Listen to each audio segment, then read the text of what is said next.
Olá, tudo bem? Seja bem-vindo ao canal Viver de Renda. Se inscreva no canal, deixe seu like, compartilhe com os amigos, nos acompanhe no Instagram Viver de Renda Canal. Olha,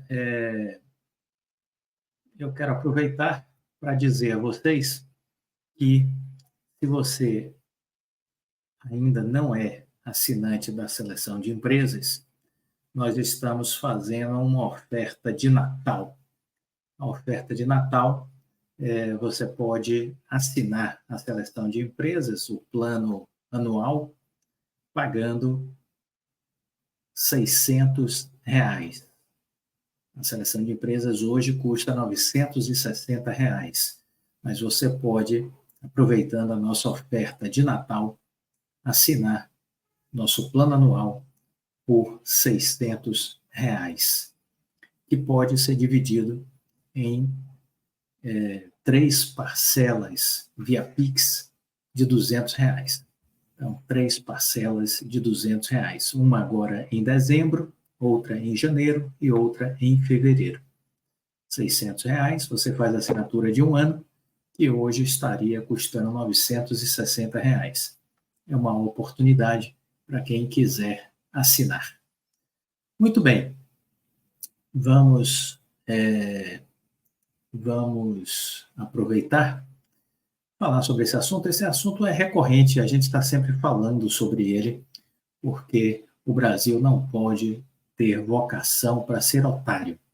Então, essa questão da isenção de compras até US$ 50, isso é um atestado de burrice, isso é um atestado de insanidade.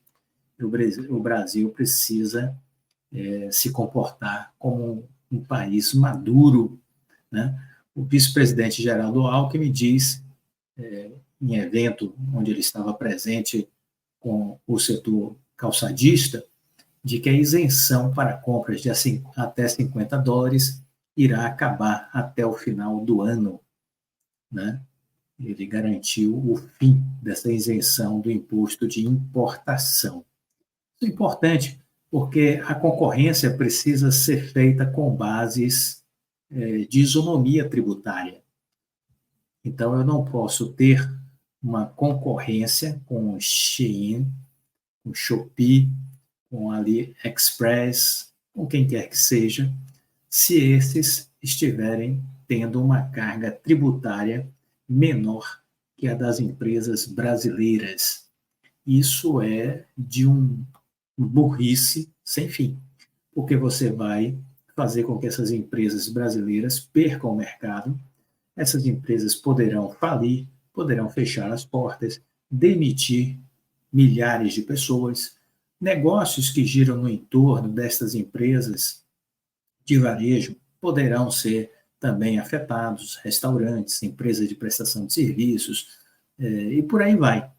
Então, não faz o menor sentido. Nenhum país civilizado, desenvolvido, faz uma atrocidade dessa. O Brasil está fazendo, precisa acabar.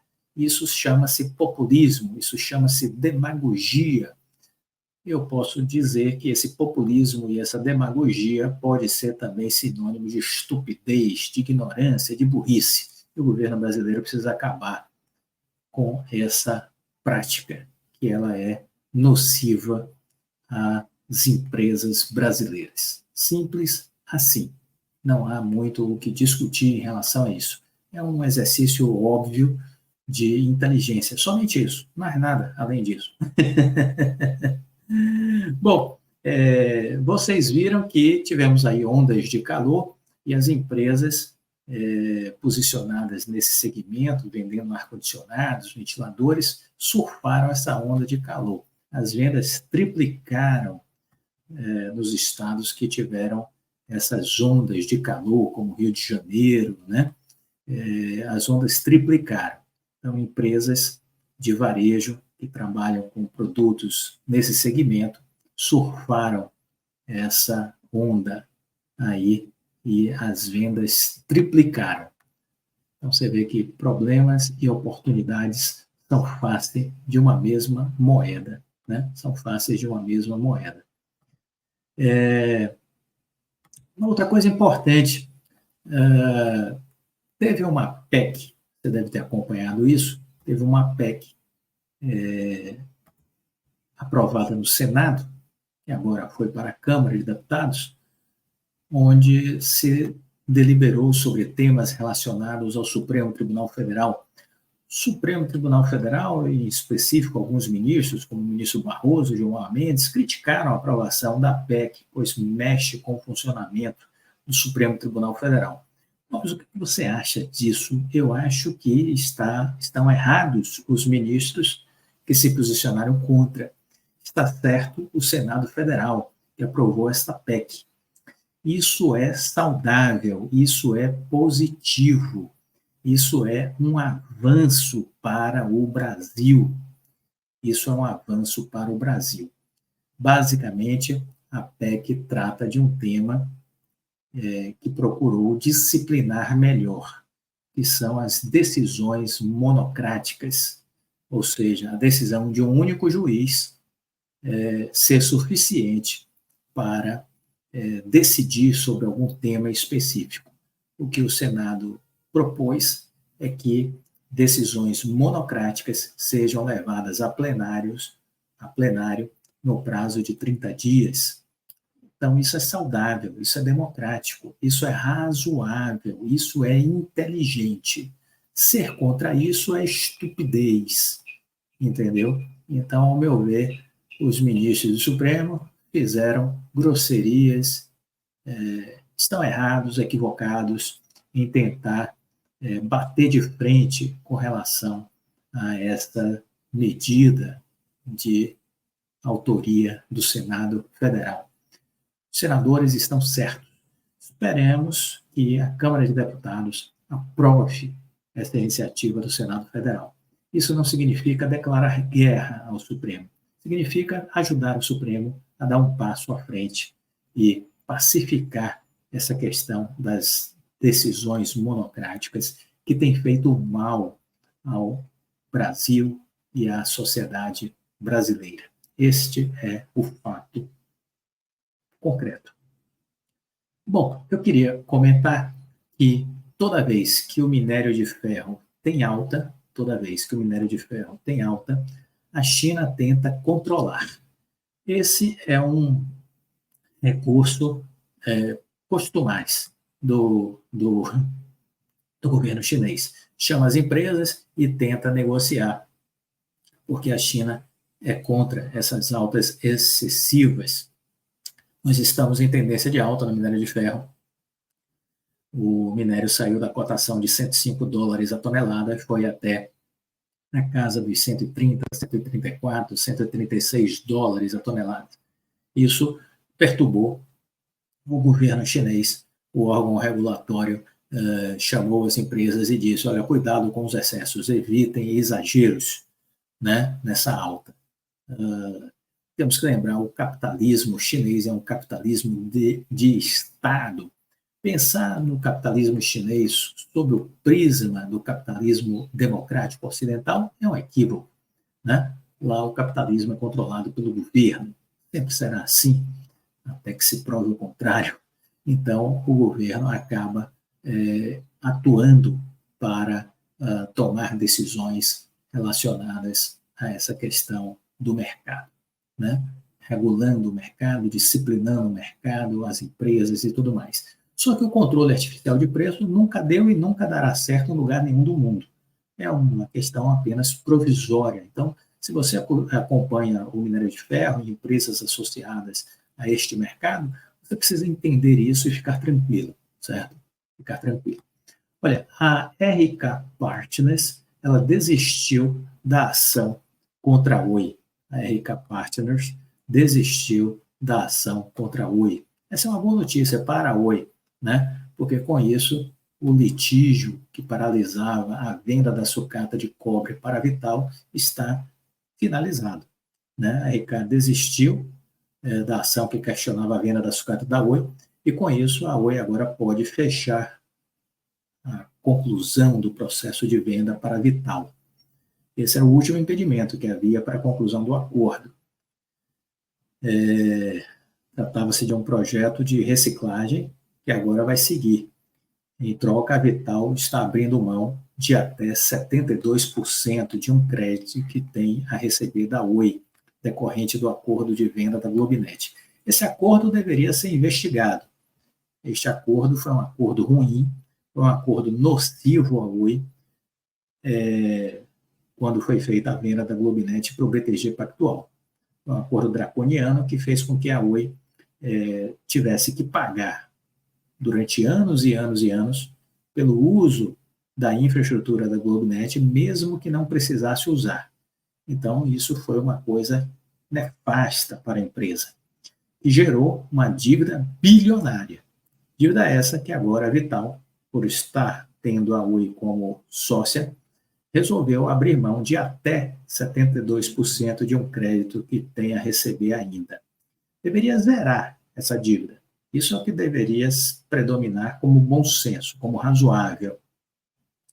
Mas, na Oi, como não tem dono, os acionistas minoritários são totalmente desarticulados, não dá em nada, entendeu? Então, quem manda na Oi é um grupo de diretores que estão lá legitimados pelo Conselho de Administração, né? Então, é uma grande família que lá está a decidir sobre os rumos da empresa, né?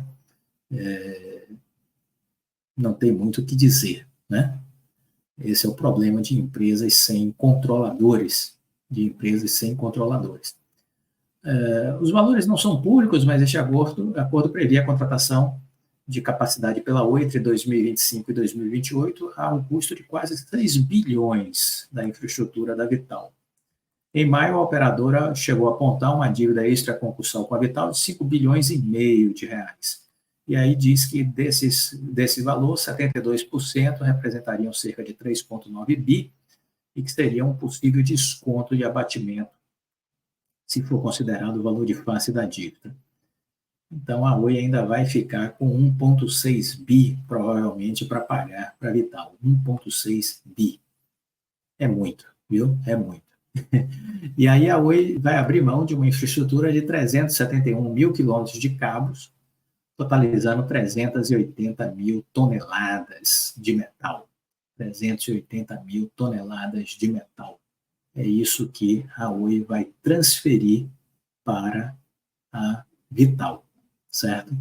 É isso que a Oi vai transferir para a Vital. O laudo encomendado pela Oi, há um levantamento de que há 371 mil quilômetros de cobre, de cabo, 98 mil quilômetros são cabos de alta capacidade subterrâneos, cabos com 2.400 pares, outros 273 mil quilômetros são cabos de baixa capacidade, de 10 a 400 pares, em geral pendurados nos postes. Segundo a empresa,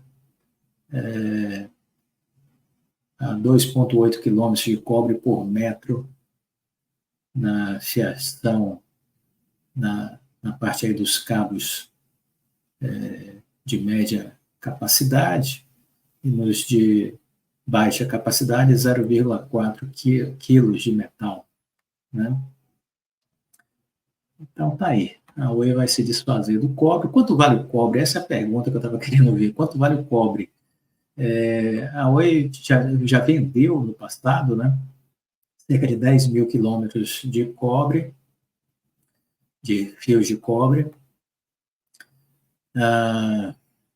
e vendeu no preço médio aí na casa de R$19,1 por quilo. R$19 por quilo. R$19 por quilo. Foi o que a Oi já vendeu. Vou fazer uma conta simples. Vamos lá. Se você tem 380 mil toneladas de cobre, 380, vamos fazer a conta, 380 mil toneladas de cobre, isso vezes R$19, vai nos dar um valor de 7,2 bi. 7,2 bilhões de reais. Então, você está vendendo algo que tem valor de mercado de 7,2 bi, está vendendo isso por 3,9 bi. Está vendendo por 3,9 bi. Confere? É isso, né?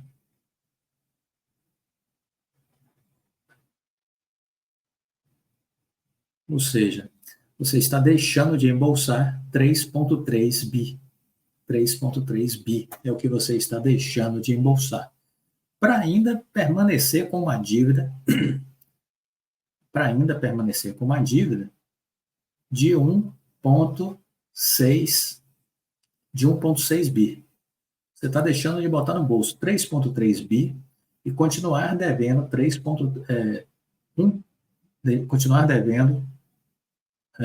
1,6 bi. Você vai continuar devendo a Vital 1,6 bi e vai deixar de colocar no bolso 3,3 bi. Se você considerar as toneladas de cobre multiplicado pelo que a Oi já vendeu no passado, o cobre, que foi R$19 por quilo. Conta simples, mas que as contas nunca fecham quando você fala de Oi. Nunca fecham as contas quando você fala de Oi. É uma empresa realmente que tem como característica a nebulosidade.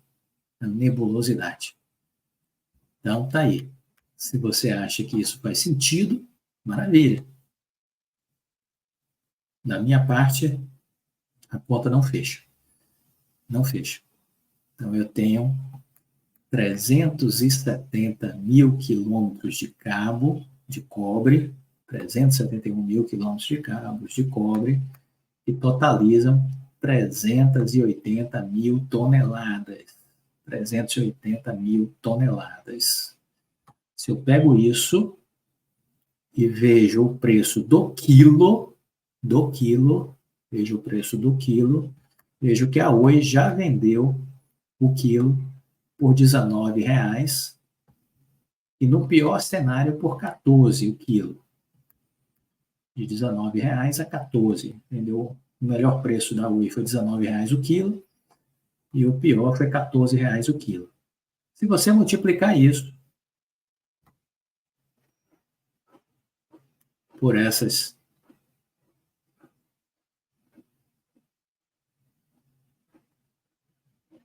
380 mil toneladas, você vai ver que a Oi está perdendo dinheiro nessa negociação com a Vital, porque ainda vai ficar devendo.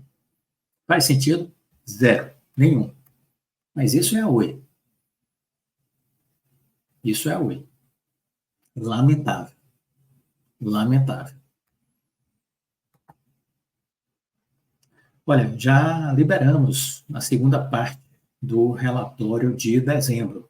A primeira parte foi no dia 20 de novembro, a segunda parte do relatório de dezembro foi agora no dia 27 de novembro. Liberamos, portanto, antecipadamente as duas partes do relatório de dezembro. Se você é assinante, esteja atento ao material que foi disponibilizado via e-mail ou via o site do Nutror. Se você ainda não é assinante da Seleção de Empresas, deveria, ao meu ver, assinar imediatamente. Imediatamente. A oferta de Natal resolve essa questão. Está R$ 960 a assinatura da Seleção de Empresas. Você pode assinar por R$ 600, fazendo pagamento em 3 parcelas via Pix de R$ 200. Faça agora e aproveite a sua oferta de Natal, que vai até o dia 20 de dezembro. Então, somente isso. Gostou do vídeo? Deixe o seu like, compartilhe com os amigos, fique com Deus e até a próxima. Tchau.